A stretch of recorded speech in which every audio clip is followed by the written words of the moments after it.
¿verdad? Soy del pueblo Mizar, hago parte de diferentes procesos como médico tradicional y hacer parte del tema de arte y integrado y ayudar en el proceso que ha llevado los compañeros que han empezado a caminar los espacios espirituales.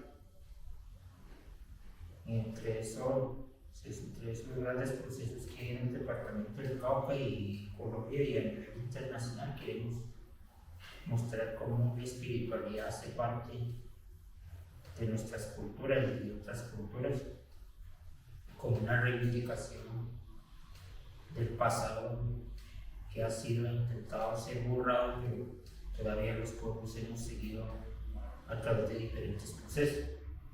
Y esos procesos nos han llevado a reivindicar, aunque hay muchas diferencias, pero a través del arte es mostrar cómo la sociedad ha venido y tiene que venir cambiando a través de caminar entre la palabra, de lo que nos han dicho nuestros mayores, que nos han dicho, digamos, la madre tierra, y las diferentes reivindicaciones y diferentes luchas y procesos que se han dado a nivel nacional y a nivel de este continente es construir una memoria histórica, no como una respuesta sangrienta, sino una respuesta de convivir y el buen vivir de los pueblos, o como decían nuestros hermanos afros, que es vivir sabroso, pero mediante la conexión con la naturaleza. Y a través de eso, este proceso que ha venido como el arte indígena Quintindama, el compañero que ha estado en este arduo labor de mostrar la identidad cultural de la tierra y la identidad de los pueblos que se ven en Quiñones, y todo lo que hacemos, digamos, hacemos parte de este proceso que yo también he venido llegando como médico tradicional y para hacer y acompañamiento en diferentes procesos. Y en todo eso es hacer pagamento a diferentes lugares, a las lagunas, a las montañas, a las becadas, a los planicies y de respuesta, digamos, por lo que la madre naturaleza nos ha dado. Entonces todo eso hay que agradecernos nosotros. Y mediante eso, pues las prácticas, digamos, desde el entendimiento de la cosmovisión Mizar, pues para nosotros el arte sería una representación espiritual para armonizar con la madre tierra. Y dentro de esos procesos, pues he venido igual personalmente conociendo desde diferentes procesos locales, nacionales, internacionales, haciendo partícipes con la palabra y con la armonización y el pagamento de la madre tierra, y todo lo hemos hecho, digamos, a través de consultar a los espíritus. Si la naturaleza nos dice que no, pues no podemos hacerlo. Esa es lo que nosotros llamamos la ley de origen, y cada ley, cada pueblo tiene esas cosmovisiones que nosotros como pueblo Mizar tenemos el deber y derecho mayor de origen. Hay un principio de lo que nosotros en nuestra lengua decimos en lata, tenemos que ser armonía con la naturaleza de igual a igual, o entre seres humanos también. Entonces, a través de eso, pues el camino que hemos abierto fue en el sentido de buscar la vida, de buscar los procesos, de salvaguardar, digamos, esta tierra es que nos salvaguarda, esta madre que nos recibe.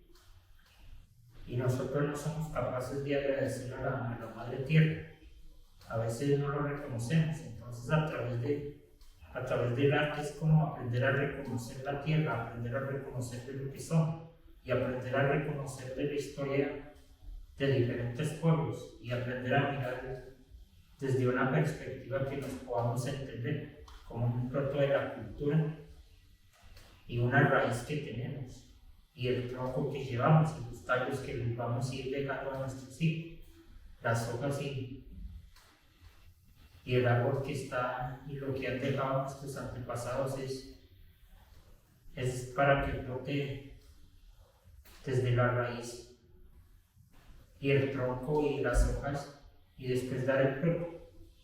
Esa es la visión de nosotros como el árbol de la ciencia. Y la madre naturaleza nos envía el mensaje desde esa perspectiva.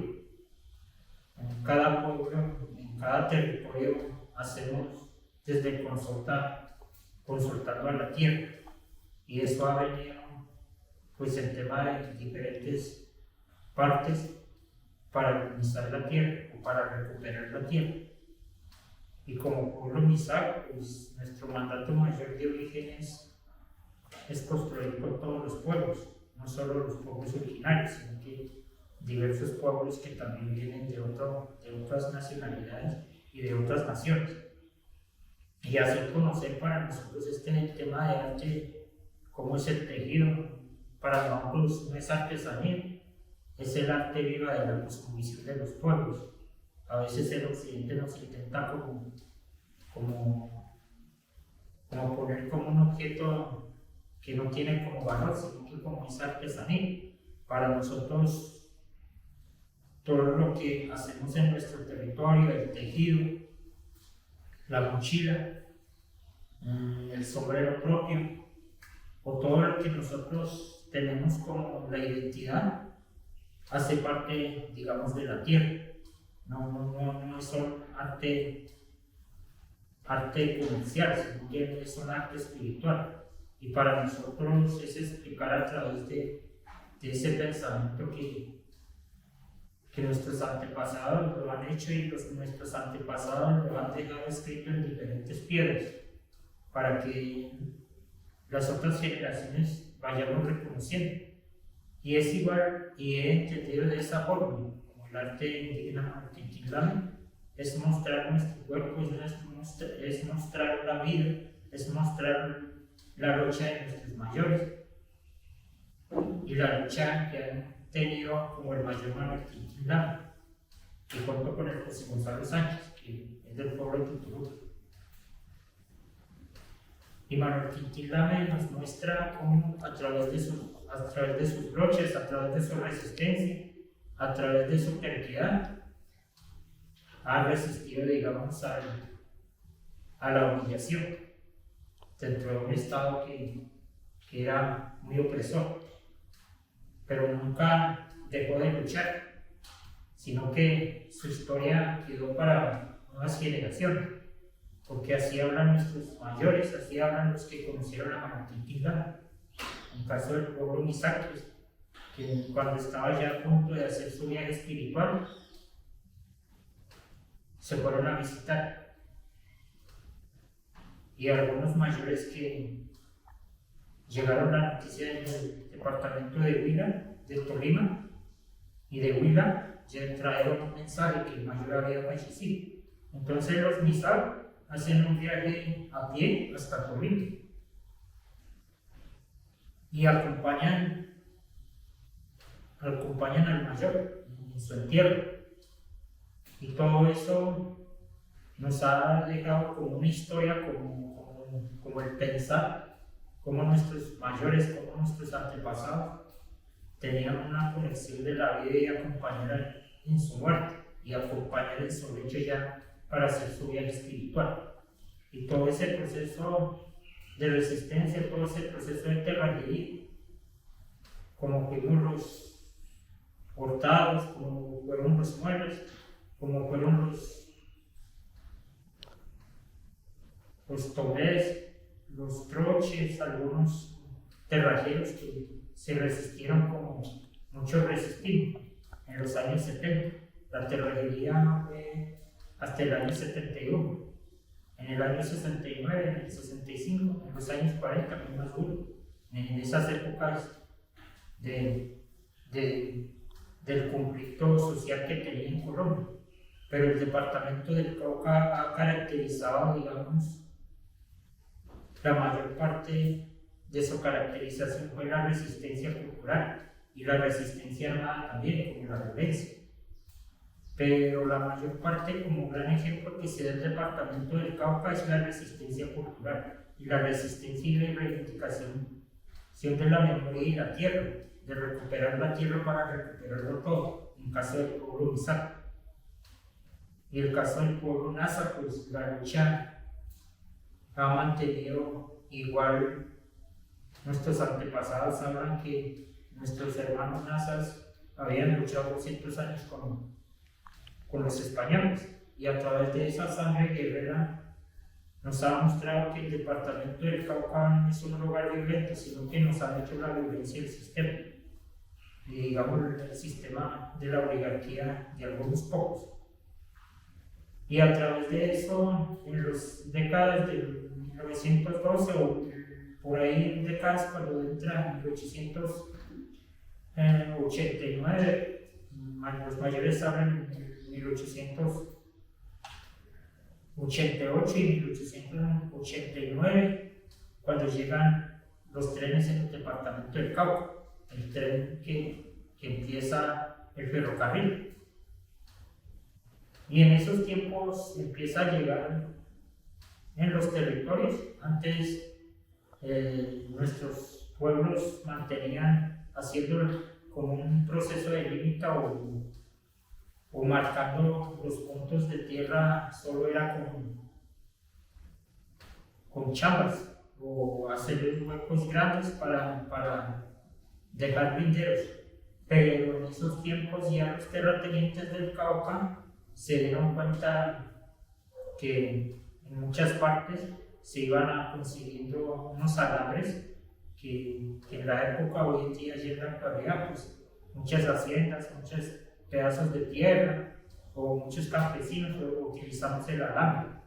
Pero llega en esos tiempos para limitar a los pueblos o para torturar a los pueblos.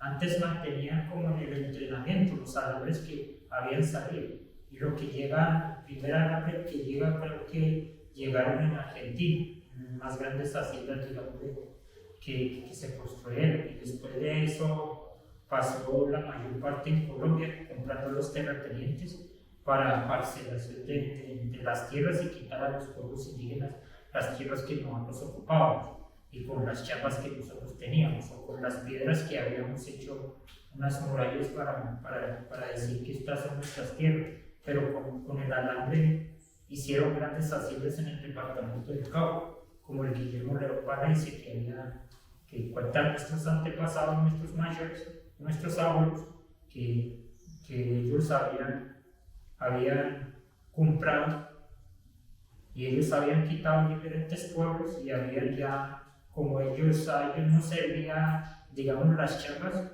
y los pueblos hacían las chapas, pero o a veces dejábamos nuestros límites en las piedras, para decir esta parte corresponde a nosotros, esta parte corresponde a ustedes. Pero eso para los blancos era difícil, y para los pueblos indígenas no había ni frontera ni nada. Pero cuando los terratenientes empiezan a comprar el alambre, y después se empiezan a echar a los pueblos de las tierras que ellos adoptaron. Y dentro de eso empezaron nuestros mayores a empezar a pensar cómo vamos a otra vez obtener la tierra que nos quitaron y que nos ponieron alambre. Entonces, a través de eso, el mayor Manuel Quintín Lame hizo diferentes luchas y diferentes procesos, la reivindicación en Ortega Tolima. Y en esos espacios llega, digamos, el pensamiento indígena más fuerte también, ya de empezar a despertar los pueblos, y con el pensamiento de la verticalidad. Y desde eso, pues, hasta en la actualidad, pues hay muchos alambres que fueron de las haciendas, una memoria histórica que tenemos. Hoy en día, en el resguardo de Guajira hay muchos alambres antiguos que son como de la herencia de los terratenientes que al huir de las tierras pues no pudieron llevar esos alambres, pero quedaron para la comunidad y para muchos pueblos, no solo para el pueblo Isaac, para el pueblo hermano Nasa también. Y dentro de eso, pues hoy en día el alambre es como un sostén para hacer sus cercos, pero hace mucho tiempo, cuando no había alambre, eran las chapas que habíamos construido y han construido hasta hoy. Están, digamos, esas murallas que han construido los pueblos, que hemos construido, pero no eran límites, sino que eran espacios de vida que ahí se construían. Y el alambre los destruyó, cercando, digamos, el individualismo. Entonces, lo que nosotros, desde nuestra cosmovisión, es desalambrar, digamos, esos pensamientos también. Y a través de esos alambres construir una memoria histórica. Cómo fue la historia y cómo nos enrollaron en ese alambre para que no nos hablara nuestra historia. Pero todavía seguimos hablando. Y eso debe de hablar de nosotros mismos y la historia de la realidad de los pueblos. Porque muchos pueblos no tenemos escrito esa memoria histórica. Lo que tenemos es en la oralidad. Y lo que hoy estoy contando es una palabra de nuestros mayores que nos han hablado, nuestros abuelos. Y esa es una historia que nos lleva a mostrar, digamos, hacia afuera y hacia adentro mismo. Cómo nosotros vamos a ir construyendo caminos, desalambrando ese alambre que nos metieron, digamos, en nuestras ideas también, en nuestros corazones también, pero hay que desalambrar eso. Al recuperar la tierra, los terrajeros hacen un proceso de reivindicación y se construye el primer movimiento indígena, que es el Consejo Regional Indígena del Cauca, en los años 70. Y el pueblo Misay, el pueblo Totoroy, el pueblo Yanacona, el pueblo Nasa, fueron grandes pioneros, digamos, dentro de esa construcción de la memoria histórica como movimiento indígena. Pero hubo mucha diferencia entre nosotros mismos. En el caso del pueblo Misay, pues solo acompañamos 5 años al Consejo Regional Indígena del Cauca, desde el 71 hasta el 75, por diferencias políticas y con un pensamiento que nosotros estamos ligados, digamos, más en lo político, y el pueblo Nasa es más, digamos, a la línea de sus ancestros, que es una sangre guerrera. Entonces el pueblo Misay, el pueblo Nasa, ahí no entendía. Entonces a través de eso se crea eso también como un movimiento indígena muy aparte, pero digamos el mismo pensamiento, que es la madre tierra y la reivindicación de los pueblos. Y se crea eso, pues el CRIC hace en el 2021 cumplió 50 años y el AISO cumplió 45 años, porque se inicia 5 años después.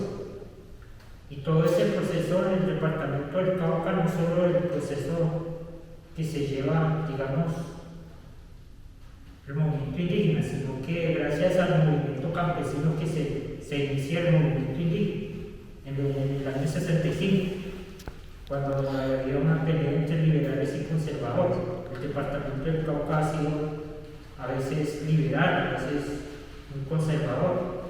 Entonces, a través de esa pelea, muchos campesinos fueron un producto, digamos, de la reivindicación cultural, y a través de eso fue que hicieron el movimiento indígena. Y gracias a los mayores que hasta en la actualidad, desde que yo conozca, pues gracias al mayor Isaac, que es Teitarquino Morales, el pionero del Consejo Regional Indígena del Cauca. Hay un libro que decía: "No me mata a nadie", y ahí cuenta su historia, cómo fue creado el Consejo Regional Indígena del Cauca y cómo nuestros mayores morían en las montañas, morían. Nunca, ellos, cuando se crean en un movimiento indígena, dentro de esas persecuciones, pues uno no podía dormir en su casa bien, era como en la actualidad, mucha persecución.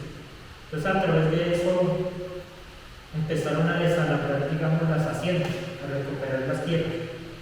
Y muchos se reivindicaron haciendo cooperativismo, pero ligado, digamos, a la resistencia y a la recuperación de tierra. Un caso, gran ejemplo fue la cooperativa Las Delicias, que está en el municipio de Silva, en el resguardo de Fabián, y ese fue un gran ejemplo que se dio, digamos, desde ahí para ir recuperando tierras, y esas tierras fueron, digamos, una recuperación, no muchas, pero pudimos recuperar la historia también. Eso fue, digamos, el pensamiento de Bonito. Y a través de eso, pues, como el pensamiento de Salambra, puede crear, digamos, diferentes formas de conocimiento y de educación propia que se llevó a cabo en diferentes planteamientos que se dan en la Constituyente, hasta llegar a la Constituyente. Y se hacen partícipes diferentes comunidades a nivel nacional. Y es un derecho que hemos ganado en la Constitución. No fue fácil para ganar la Constitución, dicen nuestros mayores. La Constitución no fue porque el blanco quiso dar, sino que fue una lucha ardua y dura. Y tuvo que dejar muertos para llegar, digamos, en esa lucha. Miren, todo eso fue la reivindicación, digamos, en términos políticos, una reivindicación social y cultural de los pueblos indígenas en Colombia. Y a través de eso, pues, el arte indígena Manoquintilán, eso es lo que quiere mostrar, digamos, al mundo. Demostrar que el arte es forma de expresión y la reivindicación, digamos, de la historia no contada, que la historia que nunca quisieron contar, digamos, la academia, las universidades, las escuelas, porque en América Latina casi la mayor parte de la educación no es para avanzar, sino para destruir la mejor historia de los pueblos. Pero para nosotros, desde esta reivindicación, esta forma de ganar derecho, hay que ir construyendo la memoria histórica a través de los territorios y construir una educación diferente. Una diferencia que se pueda entender lo occidente y de lo propio, para ir desarrollando y para ir entendiendo entre el pueblo.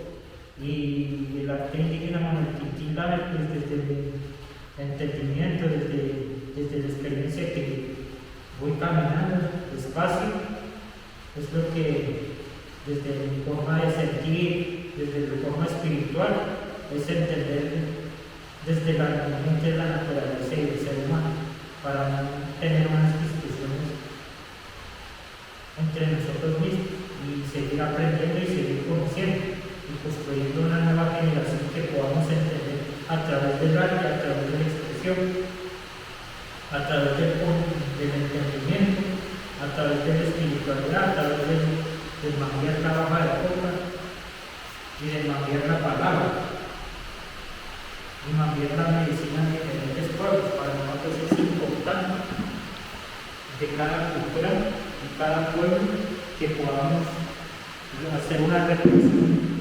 desde el sentar con la naturaleza, desde el sentar de la vida, desde el sentar con nuestras familias. Eso es lo que nos enseña la espiritualidad, eso es lo que nos enseña la naturaleza. Cada cosa que esté en la naturaleza nos enseña la familia, de reivindicar la familia, de descuidarnos, de valorar a nuestros hijos, de valorar a nuestras mujeres, las mujeres a valorar a los hombres, que todos cabemos en esta tierra, que todos cabemos en una sociedad, digamos, desde la cosmovisión de equidad para entender. Y esa es la gran tarea que nuestros antepasados, nuestros mayores, han tenido en la oralidad, pero hoy en día hemos venido descubriendo a través de la espiritualidad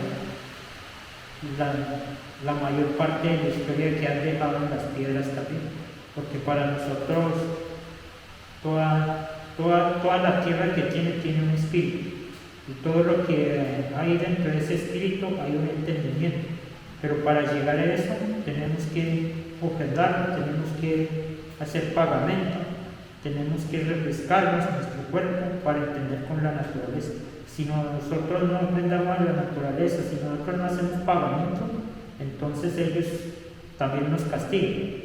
Y por eso hay desastres ambientales, por eso hay avalanchas, por eso hay lluvia y por eso hay tormentas que arrasan.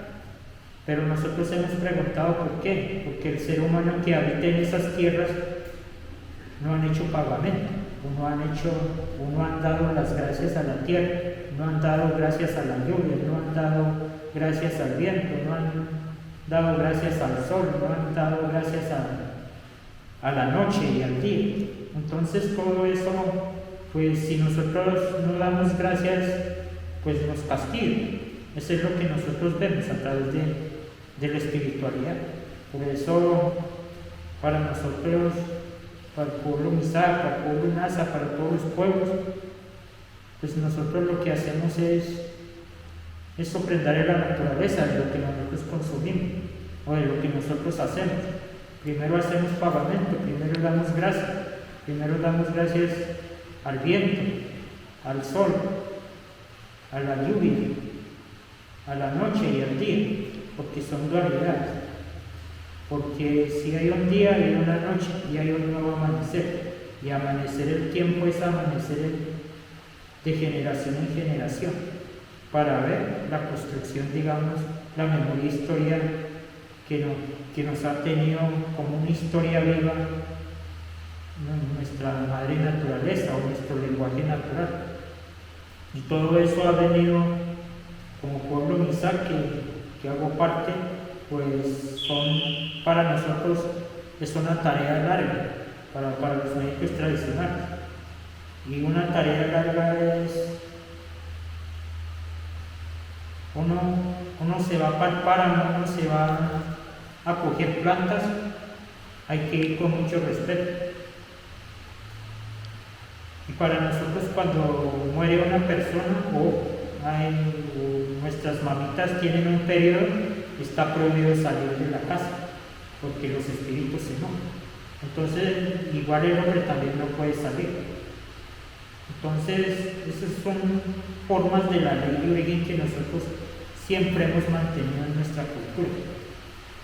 En el caso del periodo de las mujeres o de nuestras mamitas, pues la mujer, por ley de origen desde nuestro principio, es guardar 4 días, porque para nosotros es sagrado. La mujer es sagrada y por eso tiene que cuidar 4 días para que no afecte la enfermedad a ella o a la familia. Y para nosotros esa es forma de demostrar al occidente que para nosotros caminar montaña no es caminar porque yo quiero, o porque me da la gana, o porque me voy a ver la naturaleza, no.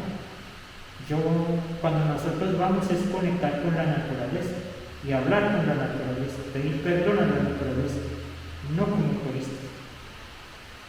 El turismo a la vez es bueno, pero el turista que venga tiene que venir a construir y a valorar a su familia, porque la naturaleza es valorar a la familia. Pero si nosotros no llegamos solo como turistas, pues estamos haciendo daño a nosotros mismos, estamos haciendo daño a la naturaleza. Y la naturaleza nos reprende duro, porque la naturaleza no es bueno ni malo, como nosotros entendemos. Porque cuando viene un tormenta, pues viene un tormento, o cuando viene una avalancha, lo lleva. Sea niño, sea mujer, sea pecador o pecado, lo lleva, lo arrasa todo.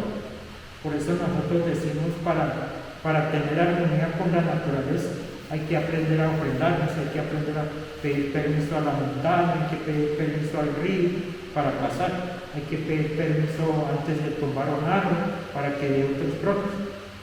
Y todo eso hace parte de nuestra cosmovisión, que es muy complicado que el occidental pueda entender. Sí puede entender, pero desde su lógica científica. Una lógica científica que siempre ellos dicen, si es científico yo lo creo. Pero si es oral, nosotros no creemos.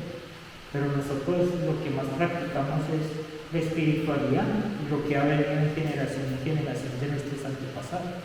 Y esa es una historia real que nosotros hacemos, y es una historia viva del tejer también, porque para nosotros, muchos dicen que lo que decía un mayor era, a nosotros dicen artesanía. Para nosotros lo que tengo aquí no es artesanía, lo que tengo es la memoria. Cuando nosotros tejemos esto, nosotros estamos tejiendo la vida. Cuando nosotros estamos tejiendo la familia. Y para nosotros cuando hacemos esta ruana no es porque quiero, sino que porque aquí hay una ruina. Eso es lo que representa para nosotros los 7 colores de la ruina. Y todo hace parte de la espiritualidad. Y para nosotros lo identificamos como artesanía, sino que es forma de expresión cultural y cosmovisión de los pueblos. Y cada cosa que nosotros tenemos, o lo que hacemos en práctica, en caso, cuando se sabe el chumbe de las mujeres, el anaco de las mujeres y el anaco de los hombres es diferente. Es el propósito, digamos, de la cosmovisión. Y hacer parte de este sombrero propio es hacer parte de la memoria histórica y la familia y el territorio y todo el globo que tenemos. Por eso en nuestra lengua nosotros decimos Namun Nubirak, este es el territorio grande, es decir, la casa grande. Cuando decimos Nubirak es la casa grande que nos recibe a todos sin diferenciar ni alguno. Entonces por eso para nosotros es necesario ofrendar. Por eso es necesario entender cómo nuestra constelación está escrita en el sombrero, en el anaco y en el anaco de nuestras mujeres. Y todo hace parte de diferentes historias que las mayoras hablan.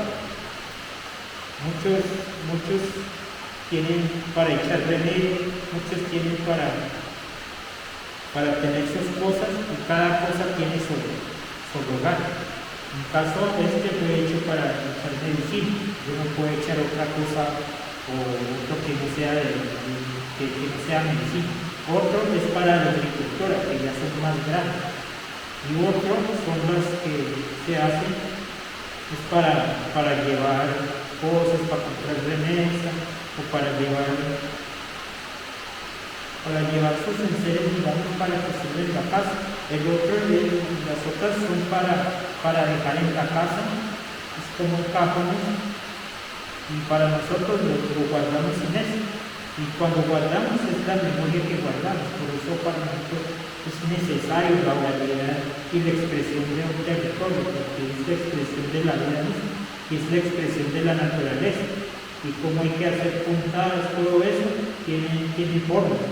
No es la forma de querer hacer un tejer y punto, sino que para nosotros es un proceso diario, porque en esta parte es la otra puntada, aquí tiene que voltear 2 o 3, depende de lo que yo vaya pensando. Entonces todo es una parte de nuestra cosmovisión, igual de los hermanos nazas también.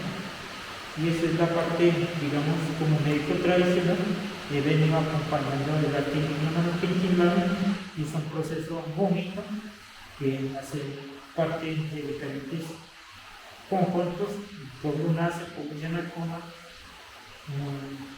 y otros pueblos, y al compañero lo han acompañado, pues yo también estoy acompañando desde hace unos 6 años.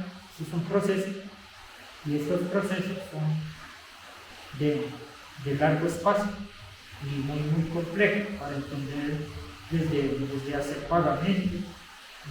Las fotos que están acá no son simples fotos, sino que hacen parte de una memoria y una recolección de la historia de cada mujer, de cada hombre, de cada tejido, de cada pintura, y cada arte y cada lo que aquí hacen es parte de la historia, digamos, de la historia viva y la cultura del departamento de Cauca y de Tolima, son humanas que y el compañero artista Denison Piña y la compañera Estefania pues, han hecho este gran proceso de la memoria historia del Gran Cauca, que para nosotros no existe Lima.